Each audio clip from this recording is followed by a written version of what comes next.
Hello and welcome to this presentation on workload-dependent load balancing policies. In this presentation we discuss a general framework which may be used to analyze workload-dependent load balancing policies. We have already seen a couple of examples of these policies, namely the LLD and the redundancy D policies are workload-dependent. As the name suggests, these policies are characterized by the fact that they use the workload present at the queues in order to distribute incoming jobs rather than the number of jobs present at the queues. Let us start by giving an overview of what this presentation is all about. What we do is provide you with a general framework which may be used to numerically analyze load balancing policies in the mean field regime.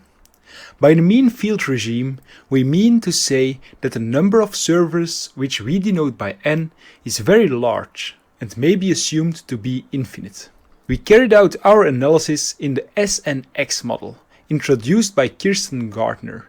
In this framework, each incoming job has an inherent size x, but it may also experience some independent slowdown s on each of the chosen servers. The type of policies we consider are power of D choices policies.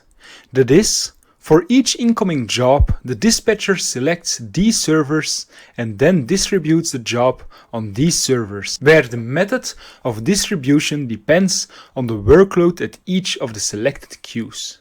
Just to give you a basic idea of the type of policies we are able to analyze, we enlist a few of them here. We will go into depth on some of these policies later in this presentation. We consider the redundancy D-K delta policy, where each incoming job is subdivided into D fragments, and we distribute these D fragments on D randomly selected servers. Whenever any k out of these D fragments complete service, the job is considered as completed, and after some time delta, we cancel the other D minus k fragments.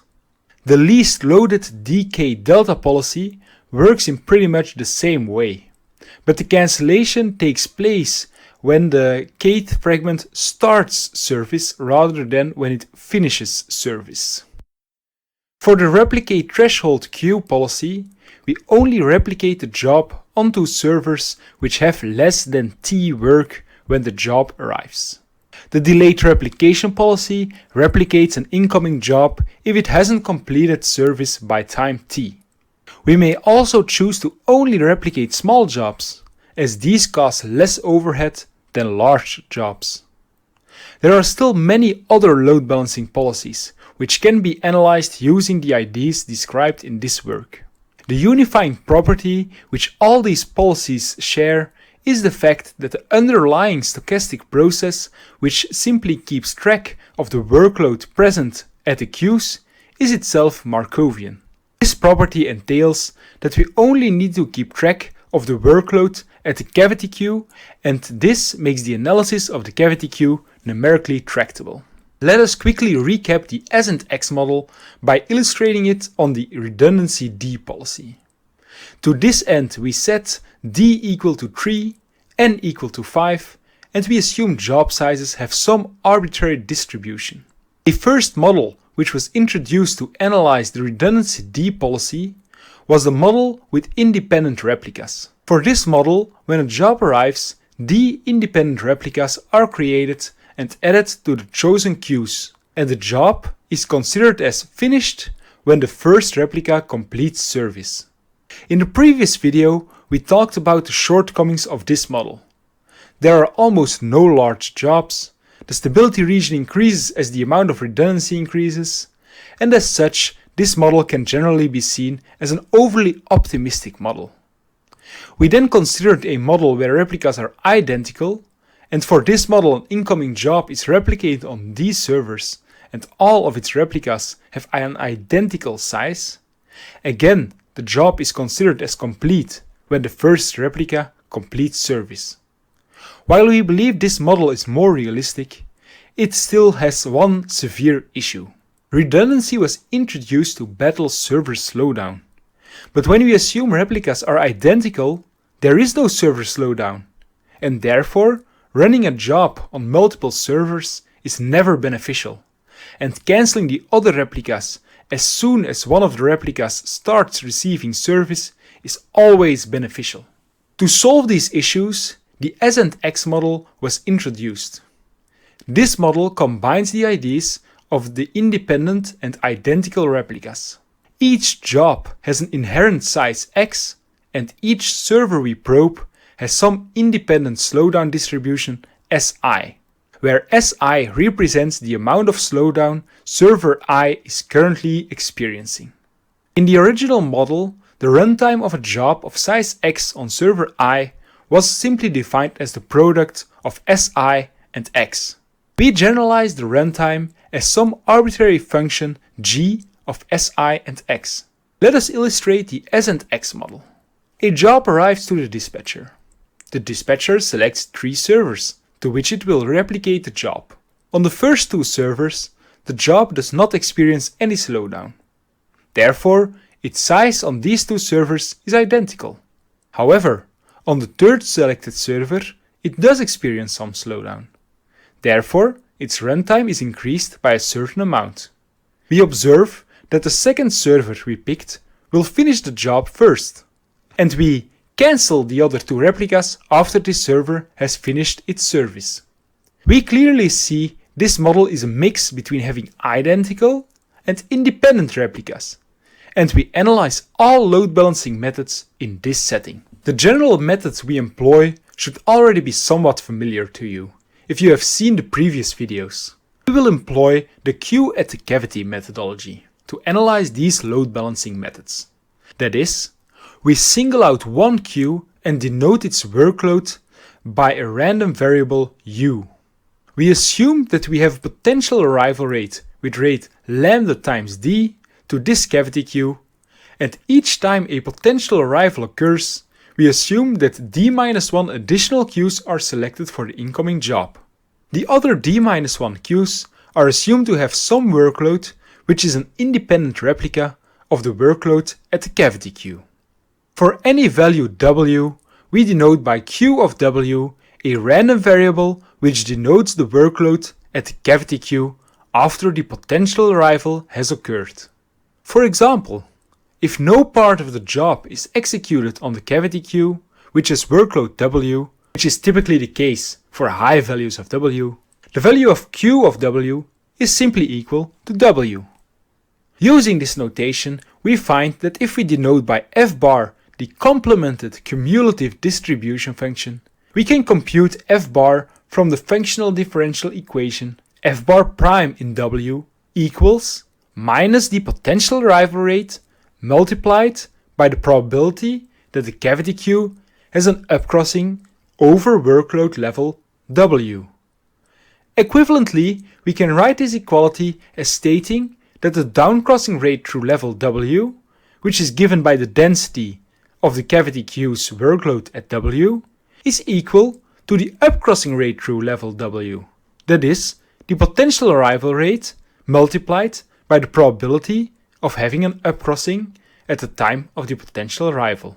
Using this methodology, we are able to compute performance metrics such as the response time for the load balancing policies we considered, but are also able to compute the stability region. That is, compute the value of lambda max, which represents the maximal arrival rate up to which the system remains stable. To compute both these performance measures and the stability region, we make use of a binary search algorithm. This algorithm was discussed in detail for redundancy D in the previous video. Let us illustrate these ideas on the redundancy D policy in the S and X setting. The first thing we need to do is define Q of W for an arbitrary value W. We assume the cavity queue has workload W at the time of the arrival. Its load after the arrival is at least equal to W, but it may also increase. The value to which it would increase is the time at which the first selected server finishes the job.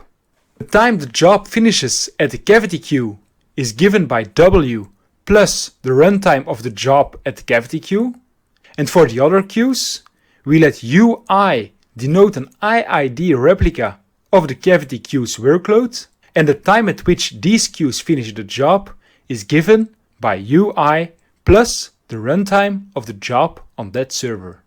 Some analysis allows to compute the upcrossing rate by using this definition of Q of W, and we obtain some integral differential equation which the workload distribution satisfies.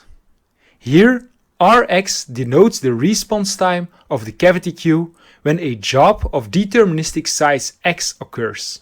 Using a forward Euler iteration combined with a binary search algorithm, it is possible to compute the stationary workload distribution from this equality. This method can be simplified in some cases. For example, we can obtain a speedup if either the slowdown Si is a combination of a discrete and a phase type distribution. In case there is no inherent job size, this model reduces to the case of independent replicas, and if there is no slowdown, we simply recover the case of identical replicas. Now let us consider a more advanced application of our method. We consider the delayed replication policy. For this policy, an incoming job joins an arbitrarily selected server. We then wait for a deterministic time t, and if the job has not finished its service by time t, we select d-1 additional servers to which we replicate the job. We then observe that the last server is the first one that's able to finish the job, and at that point we cancel the other two replicas. This model addresses one major issue that redundancy-based policies have: the fact that adding too much redundancy to the system makes the system highly loaded, even for small arrival rates. Therefore, we plot a workload as a function of the replication time t. We observe that as we increase the value of d, the load indeed gets high for small values of t. As we increase t, however, the amount of redundant work being executed decreases. In the limit of t to infinity, this policy simply reduces to random routing. Plotting the response time distribution, we observe that the tail starts to fall off sharply after the tail passes the value t. That is, the probability that the response time exceeds some w which is smaller than t corresponds to the probability of having a response time that exceeds w for random routing. However, having a response time greater than w in case w exceeds t becomes much less likely. We conclude the discussion of the delayed replication policy by stating that increasing t yields a trade-off between reducing the system load and increasing the response time. Therefore, t should be set appropriately such that you have sufficient gains from using redundancy, but do not flood the system with redundant work. On that note, I would like to thank you for your attention, and if you are interested in a more in-depth analysis of the type of load balancing methods we talked about in this presentation, I would highly encourage you to read my thesis.